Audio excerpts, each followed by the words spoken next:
Hi friends, welcome to my channel. For those of you that are new here, my name is Katelyn and I like to film eyeshadow palette ranking and review videos, as well as the occasional other content sprinkled in. So if you like indie makeup, if you like eyeshadow palettes, if you like me, I highly recommend that you hit that subscribe button because I post 2-ish videos every single week. And for those of you that are not new here, my face is happy that you are seeing it again. I am so excited for today's video.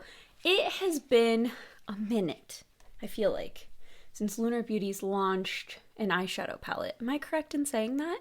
Because their last release was the powder, and then they did the lips, right?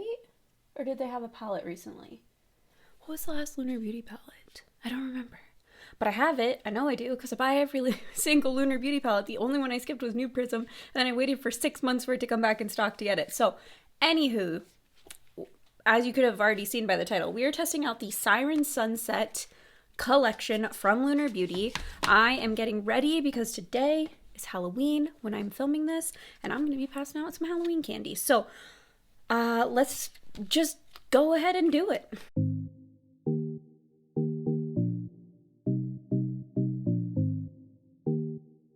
Okay, so I like to give product information that at least I have right in front of me in my videos. So this palette is a 12-month open container, cruelty-free and vegan. It is called a color palette, so I'm assuming there's pigments in here that is not FDA approved for use around the eye area. It is made in China, distributed out of Los Angeles, California, and I think that's kind of it. Here is the actual inside of the palette. Oh my gosh, I haven't even swatched it yet, but it's so freaking pretty. I just love Lunar Beauty. Okay, and then we have the 3 lip products. I think these are also cruelty-free. I don't see anything saying vegan. It just says cruelty-free and 18-month open container. That's interesting that the liquid lipsticks are a longer open container than the eyeshadow palette, but to be honest, I don't really listen to open container rules on powder products, but I'm not the boss of you, so don't do that if it's going to irritate your eyes. So we have 3 shades of lipstick, and they are in the most gorgeous components, because of course they are. Here are the 3 lipsticks. Here's the gorgeous part of the component. It has this little like diamond in the top of the cap. So we have Sailor, which looks like a taupey shade, and then a rosy shade in pink pearl, and then last but not least we have Abyss, which is this more purpley vampy shade. So anyways, we're going to use one of these lipsticks, apply these eyeshadows or colors, pressed pigments to the eye, and yeah, we're gonna have fun while we're doing it. Okay, so initially I was like, oh, let's not do a purple look because I feel like everybody's gonna do a purple look with this palette. I have yet to watch any other videos with this palette, but I'm wearing a purple sweater, and purple is my favorite eyeshadow color, and I don't have to go to work today, so I don't have to lean towards any of the neutrals. So I think you can all tell where we're going with this. We're gonna do a purple look. Maybe purple and blue. I kind of like that Temptress shade. I don't know. Ooh, I'm not sure.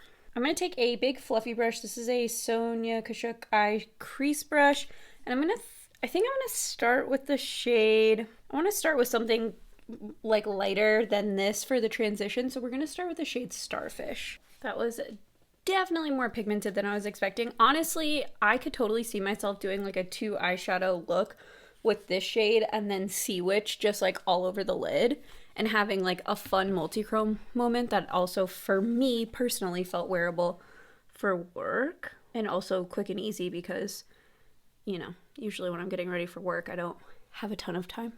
I'm typically running late because I like to sleep in, especially in the winter when it's dark and it's cold. I want to get out of bed.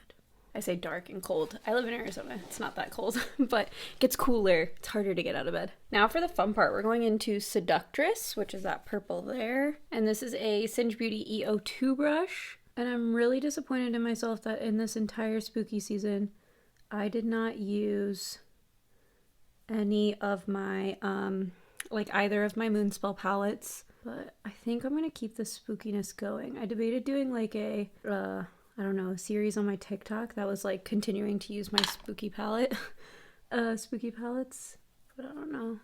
don't know what the catchy title for that could be. So now I'm going to take this Blend Bunny Cosmetics B1 brush and the shade Deep Sea, because we're going to make this a little bit more colorful than like just purple. I mean, is it going to be purple, blue, and green? Maybe. And I am getting quite a bit of kick up in pan for the shade Seductress compared to Deep Sea and Starfish. Seductress does also have fallout, despite me tapping it off on my brush, so just a fair warning. I always do my eyes first, clean up my eyes after, and then apply my base makeup, but for those of you where fallout is not your favorite, I wanted to warn you on that. Also, to be fair, it's not fallout like all the way down here, it's staying to like right here, but I am like tapping off my brush as well. So now we're gonna go into the shimmers. What I want to start off with is Pink Pearl on the like first little part of my lid, and we'll probably have that on the inner corner as well. Taking a Singe Beauty E04 brush and some Fix Plus. I have so many ideas for like different like neutral or like neutral adjacent looks using this palette, but we're not doing those today. But I think even that shade Pink Pearl with the shade Starfish, or like doing like this little foursome here, or maybe even pulling that in for like a quint right there, would be stunning. Okay, so I'm going to take the other side of that same brush. We're going to go into Siren now. This is one of my favorite shimmers in this palette.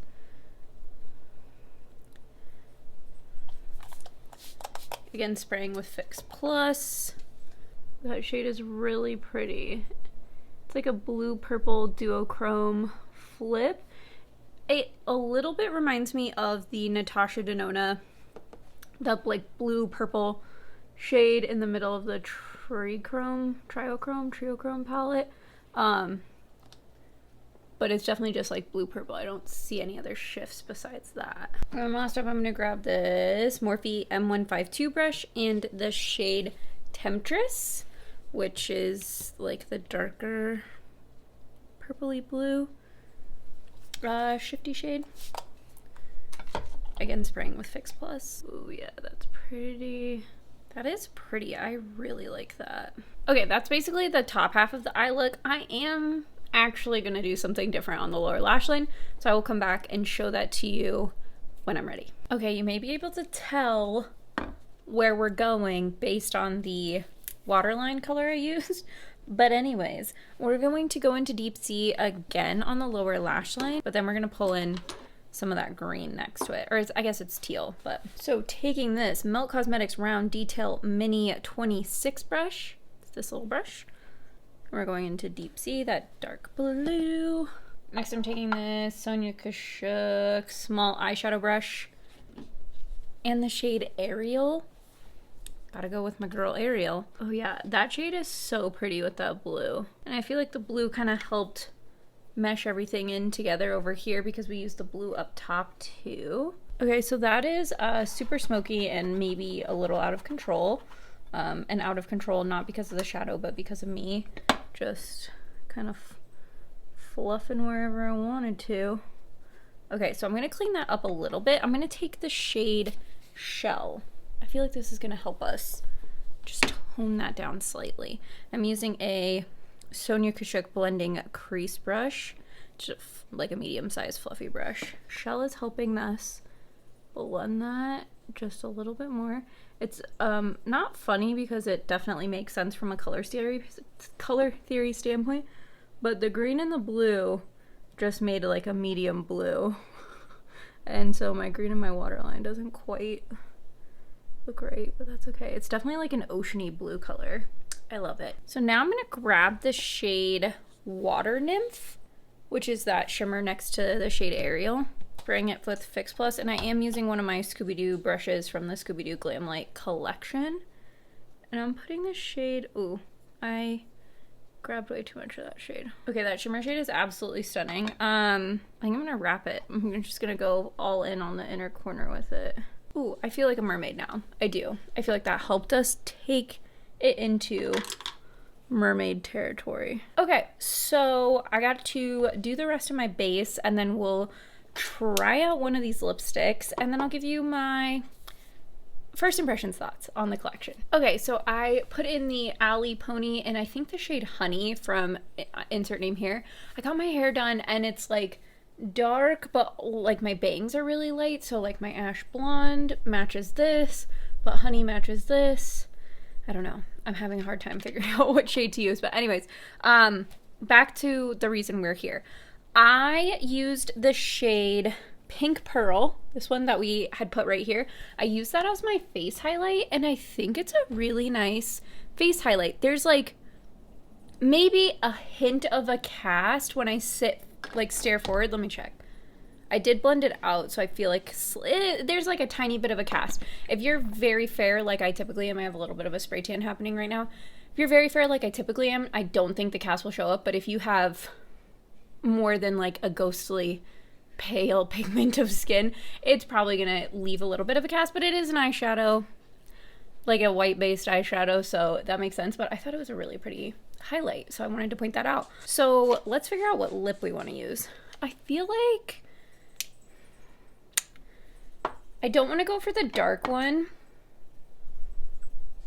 Do I want that one? I think we're gonna go with this pinky one. What shade is this? Pink Pearl. Okay, that's appropriate. Okay, so Pink Pearl was definitely more purpley than I was expecting, although now that I hold it up, it looks exactly like it looks in the bottle. So I added Sailor like to the middle to try and create like an ombre lip, and it looks okay. We're gonna add this Lunar Beauty gloss in the shade Aura. It probably would have looked better if I just left it as it was, but anyways, here we are. Here's the finished look. I actually really like how this look came out. I feel like the shade, what shade was that? The one that I put down here and in the inner corner, Water Nymph, I think that might be my favorite, because up until that point, I felt like this look was pretty, but it wasn't like special, you know? There wasn't anything that I was like, ooh, you know? Like I thought the two purpley blue shifty shimmers that I put on the lid were pretty. They're fine, you know? Same with Pink Pearl. I was like, okay, yeah, like it's nice, you know? It just wasn't getting me going. But then I added that shade, and now I'm like feeling myself. Every time I look in the mirror, I'm like, ooh, yes, we are giving mermaid fantasy. That Water Nymph shade is A++. And then I already talked about how I felt about Pink Pearl as a highlight. I feel like it works for me, but I mean, maybe it's not like a horrible cast. I don't know. If you were wanting to try it, I think it's worth a shot if you have a deeper skin tone, and then let me know how that goes for you. But yeah, I used 8 out of 18 shades, so not even half the palette yet. What I have left is pretty much neutrals, so I will definitely be getting some use out of this one before work. But yeah, I mean, I felt like the mattes blended out pretty well. I didn't really have any concerns there. There was like a little bit of patchiness with the really, what I think it's Seductress, this purple, that also was pretty powdery. There's a little bit of patchiness, but I was able to like layer it twice and have it not be patchy, so it wasn't anything like of a huge concern. But yeah, I really liked this. I felt like it blended out pretty nicely, like I said. I think this look turned out really pretty. I'm really happy with this one. Is it the last Lunar Beauty palette was the one that they collabed with Laura Leon, the Fool Fantasy palette. Okay, is it better than Fool Fantasy? To be determined, although I really like that you have options to be really colorful or do neutrals with a pop of color, whereas Full Fantasy is definitely mostly a neutral palette, but I do really like that one as well. But anyways, let me know what you think of this look in the comments down below. Let me know if you grabbed this collection, if you haven't, but you're planning to. I want to hear all of it in the comments, and I will see you all next time. Bye!